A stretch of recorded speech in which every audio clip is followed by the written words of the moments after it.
Postura já é arte. Sim, sim. De artista, hein?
Açores, e eu perguntava-te já, Manuela, há quanto tempo estás cá no continente?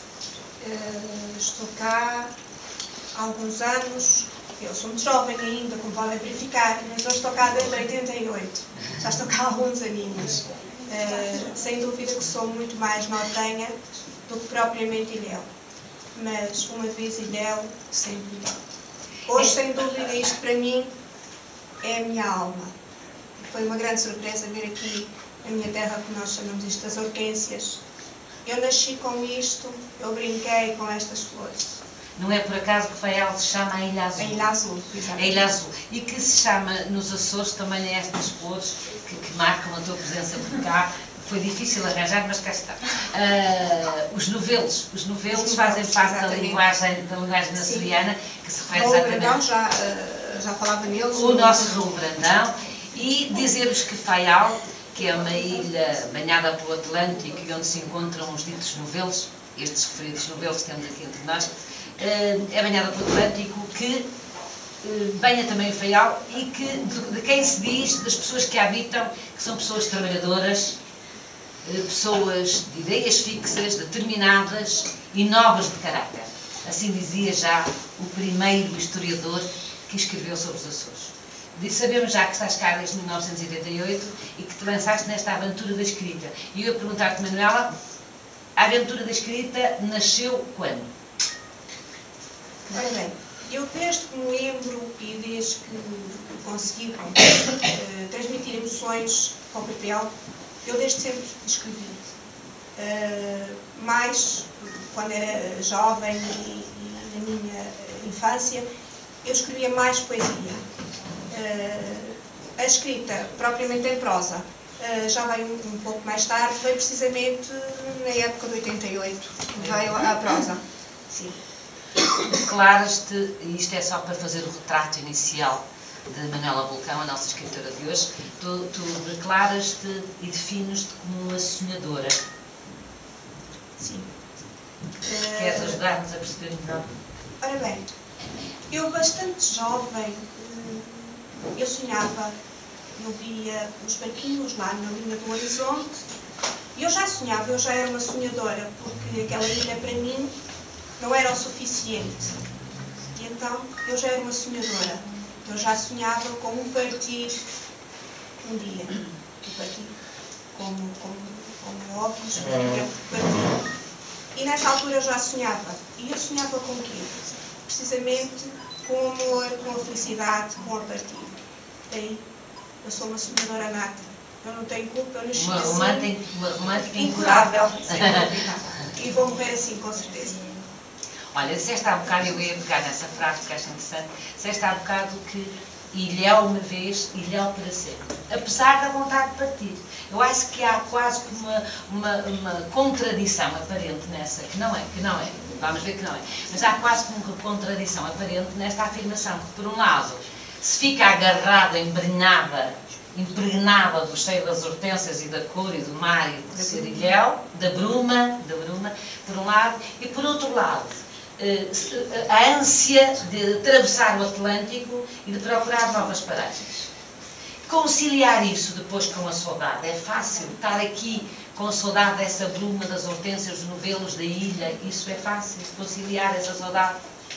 Não é fácil, e eu ao longo da minha vida, da minha carreira profissional, porque eu para além da escrita eu tenho também uma carreira profissional, tenho uma vida profissional, eu já estive a trabalhar na Guarda, Belmonte, naquela zona.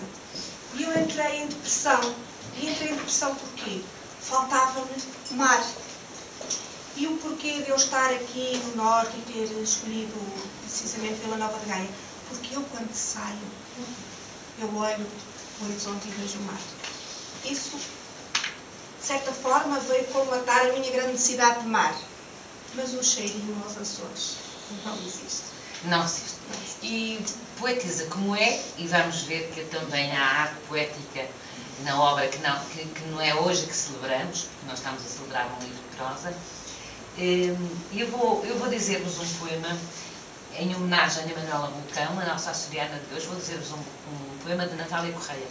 Natália Correia foi outra escritora açoriana que deixou um dia a sua ilha, veio para o continente e não perdeu nunca, até à morte, e para lá voltou, depois da morte, a seu pedido, e assim aconteceu, voltou e nunca esqueceu esse lenço branco que lhe assinavam da ilha. Vou dizer-vos um poema de Natália Correia, outra açoriana poetisa, Manhã Cinzenta, dedicando a ti, Manuela Vulcão. Ó madrugada pálida e sombria, em que eu deixei a terra dos meus pais, e aquele adeus que a voz do mar me trazia de um lenço branco a acenar no cais. O meu veleiro era de espuma fria e levava-o o fervor dos vendavais. À passagem gritava-me: onde vais? Mas só o meu veleiro respondia. Cruzei o mar em direções diferentes. Por quantas terras fui, por quantas gentes, nesta longa viagem que não finda. Só uma estrada me resta, mais nenhuma. Lá, na ilha, que o passado envolve em bruma, um lenço branco que me acena ainda.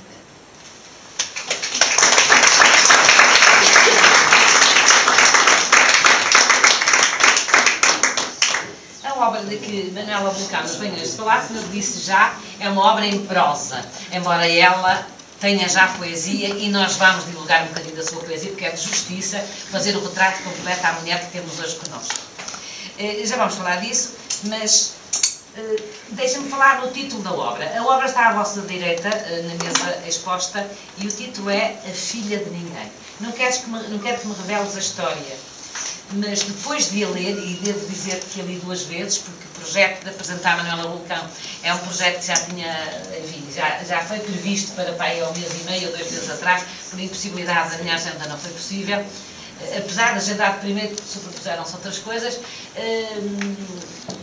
Eu vi que havia em todo o livro, e perpassa em todo o teu livro, uma amargura permanente,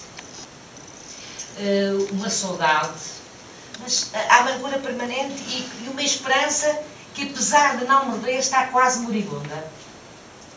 É o sentimento que tu vês acolhido no teu livro? Ou sou eu que vejo com olhos um bocadinho doridos da leitura? Sem dúvida que tem um bocado de sofrimento, é um bocado de drama, mas é muito real, porque esta filha de ninguém que nasceu nos Açores existe no mundo. Há muitas filhas de ninguém aqui no interior, em muito lado há muitas filhas de ninguém. E sem dúvida que isto é um grito, este livro é um grito é uma chamada de atenção àquilo que existiu nas ilhas e os custos da insularidade e das aspirações de uma jovem. Às aspirações de uma jovem. É que se calhar era a altura de nós localizarmos um bocadinho no espaço e no tempo a tua obra. E eu chamava a atenção desde o primeiro momento para que a obra se localiza mais ou menos na época de 60. Está cá muita juventude, mas está muita gente da minha idade e mais novos que eu, que sabem ainda bem o que foi, nem que tenha sido de ouvir, estávamos num regime de ditadura, e só por si já era importante. Tínhamos na ilha o isolamento da própria ilha, um bocadinho longe do continente, portanto com menos influências dos ventos que podiam soprar eventualmente da Europa. E eram poucos para todos nós, eram muito poucos para todos nós. E a década de 60 trazia para a mulher portuguesa, se fosse ela das ilhas ou do continente, uma marca. Nós nascíamos com uma máquina. Nós, não era o meu caso, não nasci nessa altura, mas de qualquer maneira trazia para a mulher uma carga, que era casar cedo, arranjar família, ajudar os outros a serem felizes, serem mães, ser objeto de prazer e servir o marido. Esta era a década de 60, por mais que queiramos hoje negar essa realidade. Esta era a época de 60. De resto, no plano espacial, quando queremos localizar a ação desta história, vamos pô-la, naturalmente, nos Açores. E depois vamos encontrar as personagens. Tu queres falar das personagens, Manuela, ou queres que seja eu a indicar as personagens? As personagens. Trata-se de uma família humilde, digamos que é o invólucro onde vem contada esta história. Trata-se de uma família humilde, com 7 elementos na família, 4 rapazes e 3 raparigas. E o que me disse, e o livro vai revelar, as raparigas casavam muito cedo, tentando a família casar os seus filhos com alguém que materialmente estivesse melhor que os próprios. Um casamento que desse jeito à família. Chamava-se nessa altura que fosse minimamente remediado. E nós ainda conhecemos bem esse termo. Minimamente remediado. Os rapazes faziam a 4ª classe e iam para a lavoura. E o teu livro retrata bem isso, não é? As vivências. As vivências reais, não é? E as raparigas, era importante que casassem, mas casavam e sabiam que casavam 14, 15 anos no máximo, particularmente na ilha de Faial, em todos os Açores, e para serem mães e servirem como dona de casa objetos de prazer aos seus maridos. E não interrompes nada do que é que te falas. Eu muitas vezes digo, talvez seja um pouco fria naquilo que eu digo, mas a mulher açoriana era criada para procriar e em casa não passava de um eletrodoméstico que funcionava aos encontrões. Ou funcionas, ou levas a encontrar. E era precisamente essa a vida e a vivência nas décadas de 50 e 60. Era isso que acontecia nos Açores. As pobres jovens não estavam autorizadas a ter um pensamento mais além. Elas eram castradas, digamos assim. Castradas. Eram única e simplesmente castradas. Porque não podiam ousar sonhar mais alto, nem ter aspirações a ser mais alguém, inclusive a estudar, porque a mulher açoriana na década de 50 e 60 não precisava de estudar, ela não precisava de saber ler ou escrever, ela tinha o dedo para marcar a sua assinatura, ela não tinha necessidade, segundo os mais velhos, segundo os homens, não quero afetar os homens, mas era a realidade, desde que eles soubessem ler e escrever, pois elas eram perfeitamente dispensáveis. Daí a razão de eu muitas vezes as denominar como sendo um eletrodoméstico que funcionava aos encontrões. Aquela que ousasse levantar a cabeça e ir contra aquilo que lhe era imposto, era simplesmente rotulada e atirada. Era marginalizada por quem a rodeava, pelas pessoas, pelos amigos, era marginalizada. E sem dúvida que este livro é sem dúvida o meu grito de revolta e uma grande homenagem que eu quero prestar a todas as mulheres daquela época, e especialmente aquelas que ousaram ser diferente. Vamos dar um salto à tua poesia. E vamos abrir um poema de um amigo. Pintei no pergaminho da vida a mais linda história de amor. Uma bela princesa perdida vagueava no mundo ferida buscando o amor com ardor. Fiz do arco-íris o pincel, do universo a minha tela. Imaginei-te nas nuvens, pastel, Hércules com tez de mel, protagonista da pintura mais bela. Quis fazer-te uma escultura, acariciar lentamente o teu corpo, ficar em teus braços com doçura, amar-te com loucura. Ah, triste coração já morto, pobre princesa sofrida, vivendo em constante amargura. Pintarei na tela da vida o mais belo ângulo do teu rosto. Quero acariciar-te com ternura, vou transformar-te em pintura.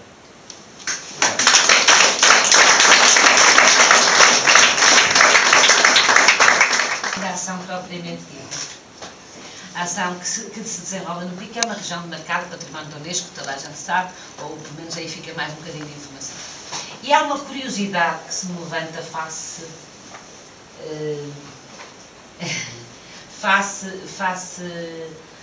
ao teu livro, que é uma curiosidade mesmo. A narradora, e narradora é quem conta a história, ela é a autora, mas nos nossos livros, seja quem for, quem conta a história é o narrador, sabemos, os meninos e as pessoas que andam a estudar sabem bem disso. A narradora desta história fala sempre na primeira pessoa e diz: a minha mãe, quando os meus irmãos, nasceu a minha irmã mais velha. Isto faz com que tenha alguma coisa a ver com alguma experiência vivida por ti? Ora bem, isto é assim. O livro tem algumas partes, sem dúvida, que fazem parte do meu eu, fazem parte de quem me rodeava.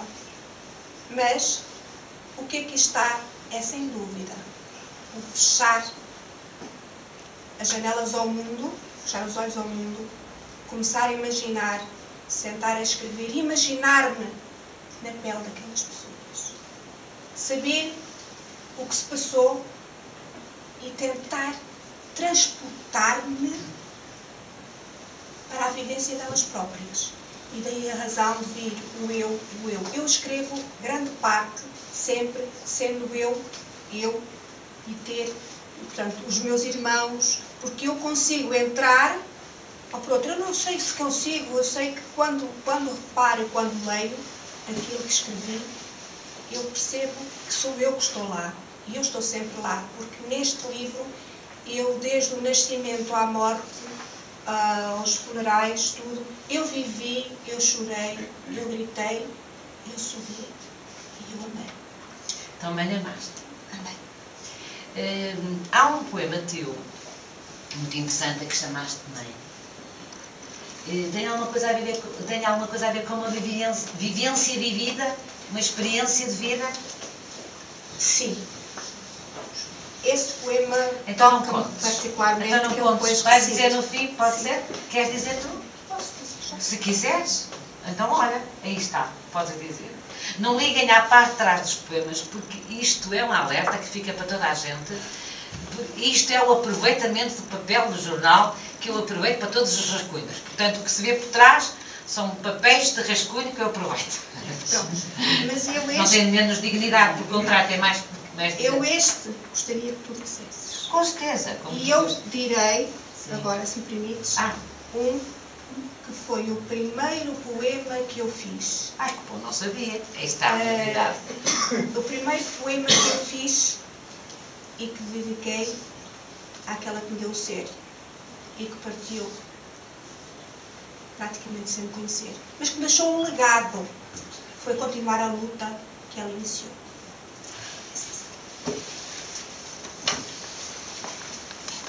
Tu nasceste fruto do amor. Foste gerada e criada pela Mãe Natureza. Mas não tiveste o carinho que merece uma filha, com certeza. Passaram-se dias. Passaram-se anos. E a solidão para ti foi a triste e insólita passagem de uma vida sem beleza. Para que isto não volte a acontecer, um dia, ao seres mãe, o afeto materno possa prevalecer. Tu, filha hoje, mãe serás. Tu, pai hoje, pai serás.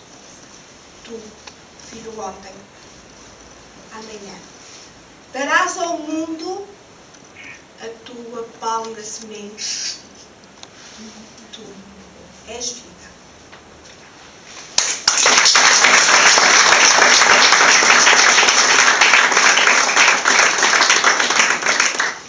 Se calhar era a altura de partilhar um bocadinho do livro. Um bocadinho. Aguçar o apetite através de uns retalhinhos que vou tirando do livro. Ora, ouçam, por favor. Não vou ler tudo, é evidente, nem seguido. Vou tentar buscar os tais retalhinhos que nos proporcionem este caminhar pela história do livro. O destino das meninas, salvo raras exceções, era casarem muito cedo. Naquele tempo, atendendo à insularidade e muitas vezes até por necessidade, as raparigas com apenas 14 anos já estavam casadas por imposições dos próprios pais. Parece-me que algumas vezes não seria por mal, mas por necessidade e muitas vezes até por conveniência. Das 3 filhas, da primeira a casar foi Francisca, a mais velha. E como era costume, os pais escolhiam um marido. Para eles, o ideal. Na mentalidade daquela época, o amor vinha depois com o tempo e a convivência. Um pensamento que por vezes tinha como resultado vidas de maus tratos físicos e psicológicos. Mas como a mulher era criada segundo estes princípios e mentalizada que tinha de ser assim, o casamento era então servir o marido, receber maus tratos e ser objeto de prazer quando ele assim o entendesse. Logo de seguida, e agora vamos entrar na história e nas personagens, vem a Ângela, por sinal, a minha querida mãe, que com apenas 14 anos já tinha noivo escolhido e casamento marcado. E depois deu um salto e tinha idealizado casar adulta. Quem sabe, talvez com alguém que não fosse de lá, mas quis o destino que, sendo apenas pouco mais do que uma criança, ficasse grávida do meu irmão mais velho pouco tempo após o enlace. Nasceu o meu irmão e a pobre menina lá continuou a sua vida de sacrifício e trabalho. Passado cerca de 1 ano e meio, qual não é o seu espanto quando constata que está grávida de novo? Por um lado feliz, por outro triste e revoltada, com tudo e com todos. Não era aquela vida que sonhara um dia para si.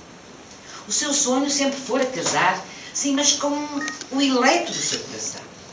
Sonhara com um amor eterno, repleto de paixão e felicidade, uma vida a dois, com muita paz, harmonia e amor. O marido cada vez mais era uma desilusão. Não havia paz, não havia pão, apenas tristeza, amargura e desilusão. Estamos na década de 60. Só mais um bocadinho. A certo momento, Ângela pensou: se me fosse embora? Mas algo a impediu de tomar uma atitude. A família, os filhos, a sociedade. Porque a partir do momento em que desse o passo e seguisse em frente, seria rotulada pela sociedade como sendo mais uma mulher da vida. Ou melhor, uma mulher da má vida. Este era o ambiente onde começa a nascer a família de que vamos falar e onde vai aparecer depois a filha de ninguém. Se calhar ouvimos agora mais um poema, se houver assim um voluntário amigo que queira dizer um poema, está preocupado com as fotografias, mas quer dizer um poema, ou outra pessoa que venha preparar para dizer um poema. Então vou esperar mais um bocadinho por ti e com este agora da mãe? Eu? Tu és o amigo disponível para ser poesia, não? Ou não? Ah, não sabia que estava. O amigo disponível para ser poesia, mas agora... Eu a seguir. Olha, então, há uma outra, pois não, e também era para que tu não contes com nada.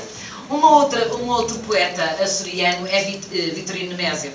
Já o apresentei no programa da Hora da Poesia, e há um poema, e todos eles, é isto que a Manuela diz, é exatamente verdade com todos os açorianos. As pessoas partem, a ânsia da partida da travessia do Atlântico para o outro lado, a ânsia do continente, mas fica sempre preso lá ao lenço branco, como vimos há bocado, a acenar, e de quem nunca mais se conseguem, não tenho essa experiência, se conseguem separar. Fica a saudade da bruma e a saudade dos novelos. Vitorino Nemésio foi outro poeta que sentiu a saudade e que cantou em permanência o mar. E é dele que vou dizer-vos agora o poema. Dizer-te, Manuela, porque é pensando em ti. Quando penso no mar, a linha do horizonte é um fio de asas, e o corpo dessas asas é o lar. De por esforço as velas são memória, e o porto e as casas uma ruga de areia transitória. E eu ali sou uma coisa imaginada, que o eterno já pica e que voa na onda de tempo carregada. E essa onda desenrola. E eu sou movimento e terra, um impulso assal de polo a polo. E quando penso no mar, eu que estou longe do mar, o mar regressa a certa forma de mar que só está dentro de mim. Ele acaba e o meu coração começa. E começa pelo peito das baías, ao rozar-se e crescer nas madrugadas que lhe passa ao de leve as óculas frias. E de assim começar, é abstrato e imenso, frio como a evidência ponderada e quente como uma lágrima num lenço. Coração começado pelos peixes, tu és o golfo de todo o esquecimento na mínima lembrança que me deixas. E a rosa dos ventos fica baralhada, norte, sul, leste e oeste. E o meu coração é uma lágrima inchada, e mais de metade é um pensamento para ti, minha ilha.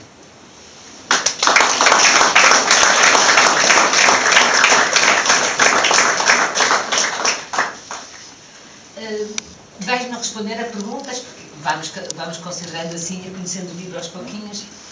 Já te perguntei há bocado que há uma amargura e uma esperança carregada de amargura, mas que não se esgota. Mas há também um sentimento que passa à obra, que é a revolta. Sim, há ali uma revolta muito grande, e a revolta existe porque existiu aqui muita injustiça. Existiu muita injustiça precisamente com a protagonista principal, a Ângela. Ela foi vítima de discriminação. Ela pagou muito alto a fatura por ser diferente. E aí está a revolta e está a grande vontade de fazer justiça. Mas a justiça ainda não é feita neste livro. Será feita vai ser no próximo, na continuação. Porque tem que haver justiça. Tem que haver justiça, estou do teu lado e sei de onde nasce essa revolta, e nós como mulheres queremos lutar contra isso. Nós mulheres e homens, acho que isto não é uma questão de sexo, é uma questão social, de consciência social e de cidadania. Então ia ler-vos mais um bocadinho deste livro que nos porá melhor dentro da própria história. Então temos a Ângela, não é? Casada com 14 anos, já com 2 filhos, um filho nascido e uma outra gravidez, e com a ânsia de fugir dos maus tratos, da vida difícil.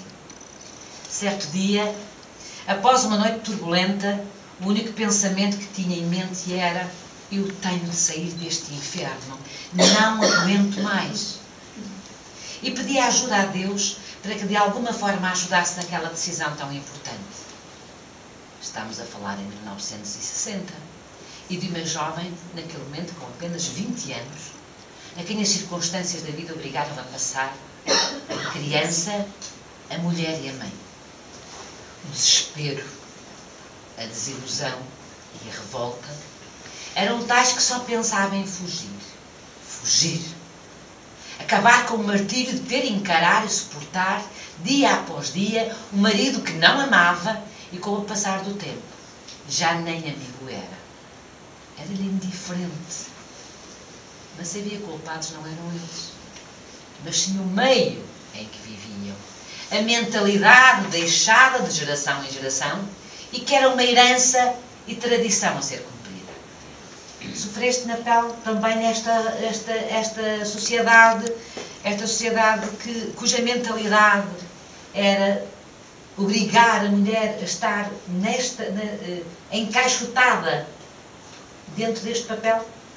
Também sofri, não tanto como a protagonista, como é óbvio, mas também sofri. Nos compartimentos do meu coração, nós todos temos lá morada. Sem dúvida alguma que esta noite tornou-me uma pessoa muito mais rica. O meu muito obrigada a todos pela vossa disponibilidade e quero formular aqui um convite. Amanhã vamos ter na Casa Barboa uma noite poética.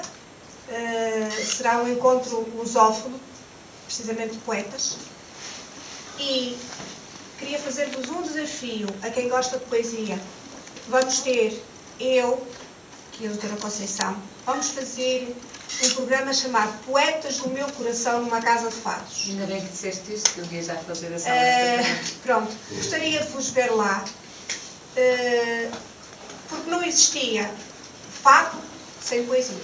Podia existir guitarras, mas sem poesia não existia fado. Seriam sim guitarradas.